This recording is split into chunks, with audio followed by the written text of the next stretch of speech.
He takes it with him. Dorgan's left-footed effort. Oh, it's a screamer! Harrison Reed. Oh, Reed! Where on earth? Arsenal, the Premier League champions.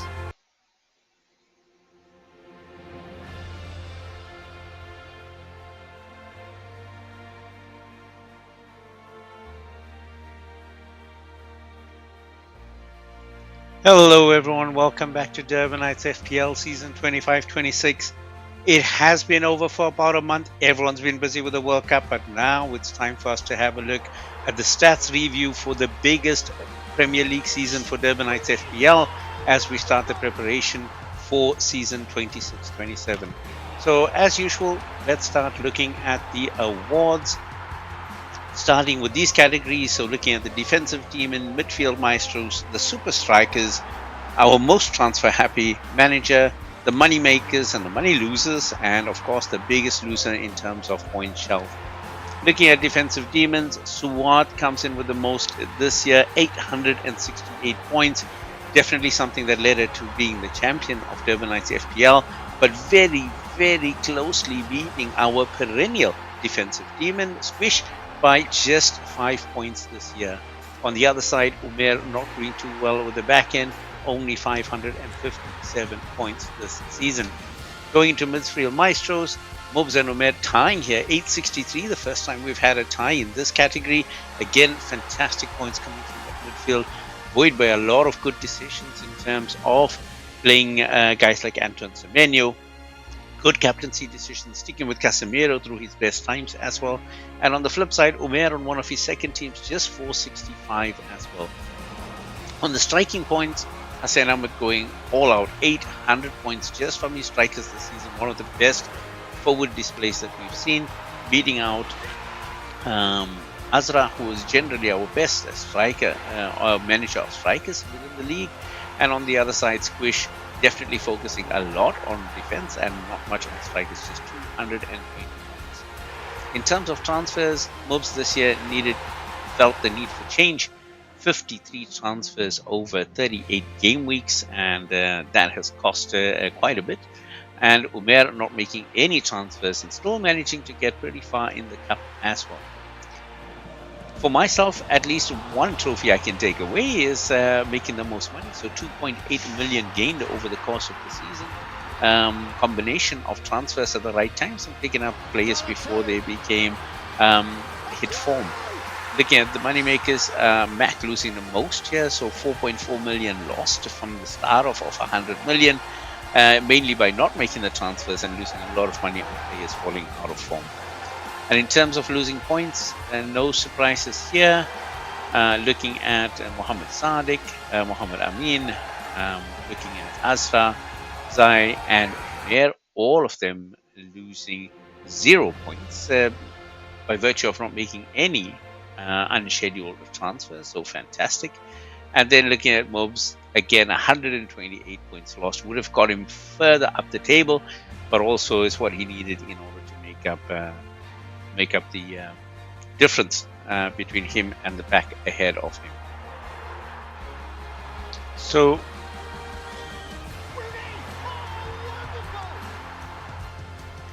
with that, let's move on to look at our chip play this year. So as you guys might remember, we don't have an assistant manager chip this year. Instead, we were given 2 chances at every chip along the way. So not just the wild card, but every chip. And let's see how that made a difference. So for on the best side, Bench Boost 1, the best play was by Squish with 89 points.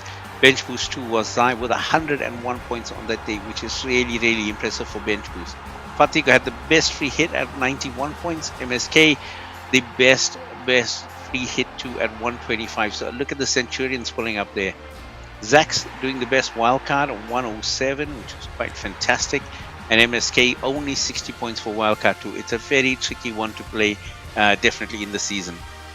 On triple captain, Suwad picking up 111 points on wildcard 1 and Atta picking up 94 on triple captain 2, which is fantastic. And let's look at the flip side of that. Hassan picking up just 50 from bench boost 1 and Zax picking up 54 from bench boost 2. Ami only 33 points on her first free hit. Azra 29 points on the second. Wildcard 1 Squish coming up with 39 and Hassan with 42, so pretty low for those ones as well.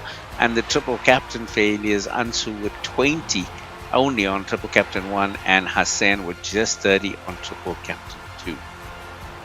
With that, let's have a look at the result in the end. So a new champion in the league and in the cup this year, guys, a RoboClop for the first time coming through.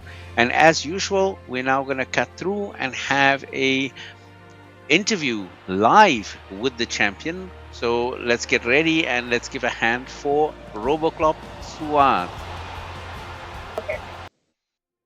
I am here with the youngest ever winner of Durbanites Fantasy Premier League, Suad Khan, at only 10 years old. Congratulations on winning our league.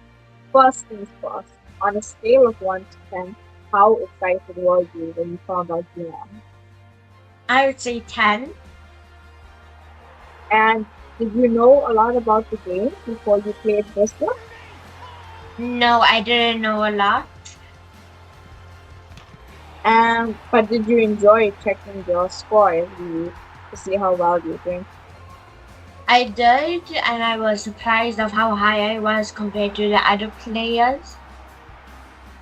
And when everyone realized that you were at the top of the table, what did your family have to say to you? Somewhat excited, I think.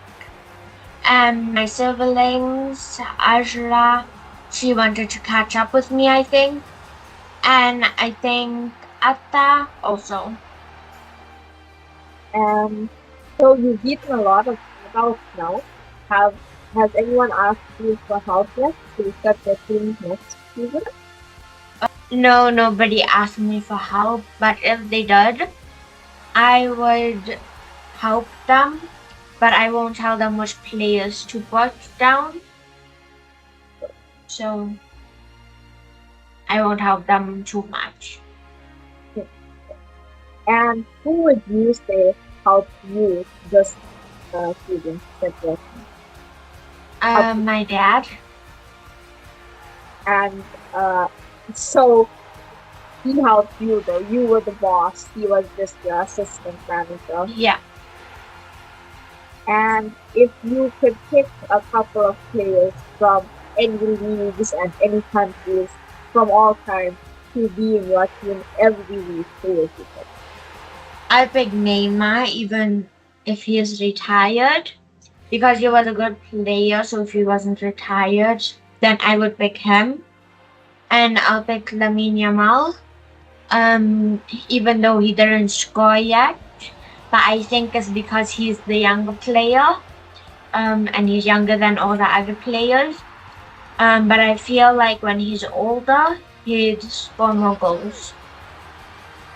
Okay. And how did you celebrate this year when you found out that you won? And if you win again next year, how will you celebrate that? If I win again next year, I'll do a small dance. And this year, I hid behind my siblings.